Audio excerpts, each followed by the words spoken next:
ఈరోజు మీ అందరికీ తెలుసు మన వాకర్స్ అసోసియేషన్ ఆధ్వర్యంలో ఏదైతే బార్డర్లో మన యొక్క సైనికులు మన దేశ రక్షణ కోసం రాయంబవళ్ళు వారి యొక్క ప్రాణాలను పణంగా పెట్టి కష్టపడుతున్నారు.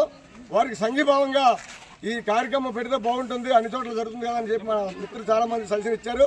నిన్న సాయంత్రం వెంటనే జెండాలు రప్పించి బ్యానర్ కూడా రప్పించి కార్యక్రమం ప్రారంభించడం జరిగింది. ఈ కార్యక్రమంలో పాల్గొన్న ప్రతి ఒక్కరు కూడా ముందుగా మీ అందరికీ కూడా అభినందనలు తెలియజేస్తున్నాను.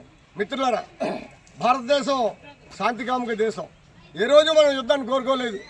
ఎప్పుడైతే అన్నదమ్ముల్లా విడిపోయాం, మీరు అభివృద్ధి అవ్వండి, మేము అభివృద్ధి అవుతామని చెప్పాం. కానీ ఇక్కడ జరిగినటువంటి కొన్ని రాజకీయ కారణాల రీత్యా ప్రతి సందర్భంలోనూ కూడా వాళ్ళకి ఎంకరేజ్మెంట్ చేసేటటువంటి పరిస్థితి. 71లో ఇప్పుడు మిత్రులు చెప్పారు కోటేశ్వర గారు, 71లో జరిగినటువంటి యుద్ధంలో పెద్ద దేశాలన్నీ కూడా వారి వైపు ఉన్నప్పటికీ కూడా మనమే ఆ రోజు విజయం సాధించాం. మనం ఎప్పుడు కూడా సాధారణ పౌరుల మీద దాడులు చేయడం కానీ, పాకిస్తాన్ మీద దాడి చేయడం కానీ ఏ రోజు జరగలేదు.